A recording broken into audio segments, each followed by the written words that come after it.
Sveiki, ačiū organizatoriams už pakvietimą į konferenciją ir tikrai onkologinė sritis Lietuvoje yra taip pat aktuali, tai iš principo antra priežastis, dėl ko Lietuvoje žmonės palieka šį pasaulį.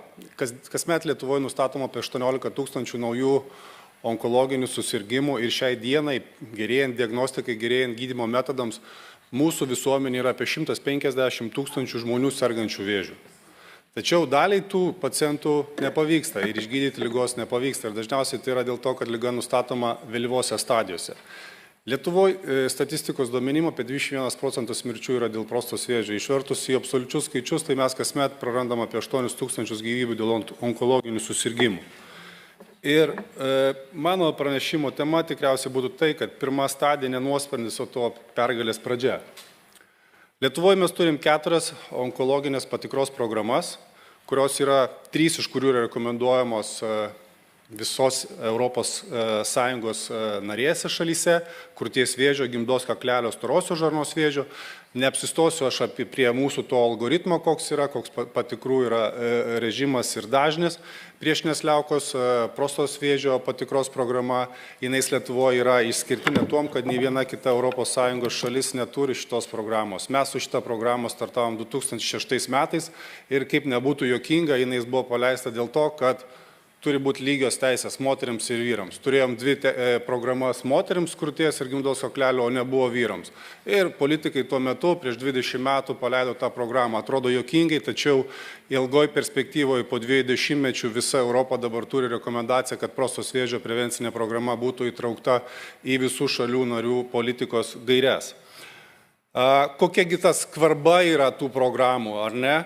Tai jeigu matom Lietuvoje pagal OECD duomenis, tie duomenys skiriasi nuo mūsų vidinių Lietuvos duomenų, mes matom, kad 23 metų skaičiais mes Lietuvoje turim apie 70% skvarbą, kai tuo tarpu 13 metais buvo maždaug apie 15-20% mažesni skaičiai. Jeigu žiūrėsim savo vidinius duomenis, ateina pasitikrinti tik maždaug kas antra moteris, kuriai priklauso.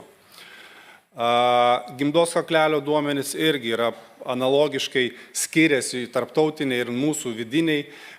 Mūsų vidiniais rezultatais statistikos duomenim Lietuvoje apie kas antra taip pat moteris tikrinasi, tuo tarpu tarptautiniai duomenys rodo, kad arti 70% Lietuvos moterų ateina pasitikrinti dėl gimdos kaklelio vėžio. Kita labai svarbi programa yra kolorektinis vėžys, irgi 50%, ar ne? O kaip žinom, tikslas yra Lietuvoje, kad tos programos skvarbos būtų didesnė negu 70%.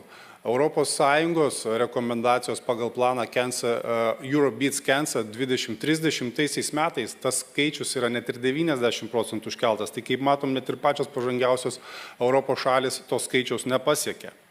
Apie prostos vėžio programą, tai mūsų tikslinė populiacija yra nuo 50 iki 70 metų, turim 376 000 vyrų šitoj grupiai. Ir kasmet ateina pasitikrinti maždaug 100 000 vyrų. Ir skvarba yra tikrai nemaža. Ir dėl to mes Lietuvoje turim vieną iš didžiausių prostos vėžio sergamumų. Bet kaip matysite iš šitos skaidrės, kad tie susirgimai jie dažniausiai yra 1-2 stadijos.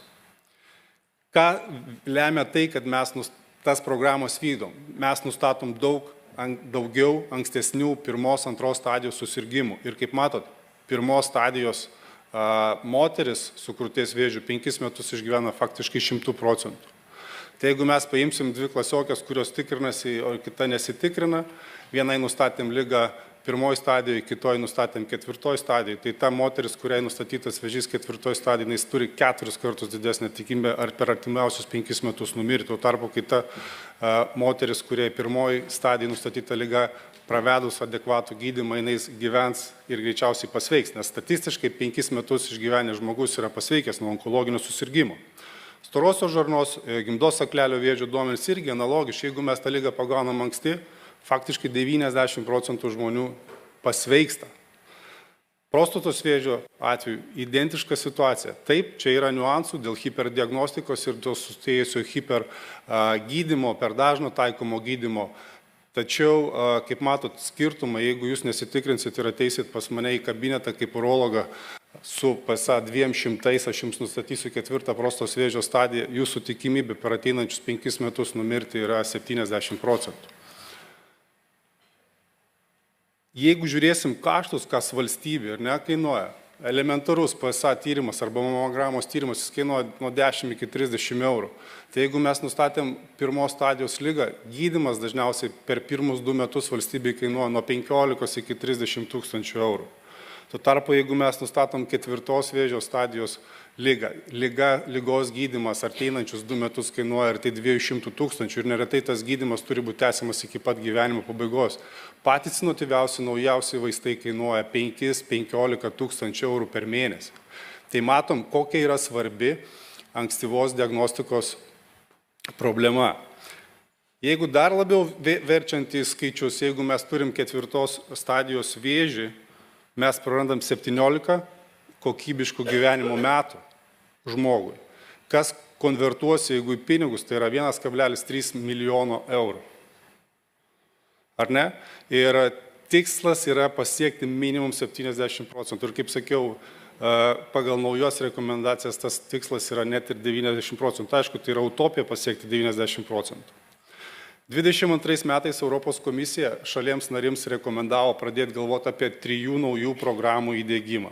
Kaip minėjau, prostos vėžys, kas Lietuvoje mes turim, mes pagal šitą rekomendaciją update jau gavom valstybės patvirtinimą ir greičiausiai 27 metų sausio 1 dieną turėsim naują, visiškai kitą algoritmą, inkorporuojant rizikos vertinimą ir magnetinį prostos rezonansą. Kita ta liga, kuri tikrai Lietuvoje yra aktuali ir yra rykštė, tai yra plaučių vėžys. Dėl skrandžio vėžio yra labai daug diskusijų, debatų ir kol kas šita tema yra netaip atvirai diskutuojama. Tai jeigu mes šnekėsime apie plaučių vėžį, kasmet mes turim arti 2000 plaučių vėžių susirgymų. Jie dažniausiai yra diagnozuojami vėlyvose stadijose. Ir mirštamumas nuo plaučių vėžio Lietuvoje siekia 80% per 5 metus.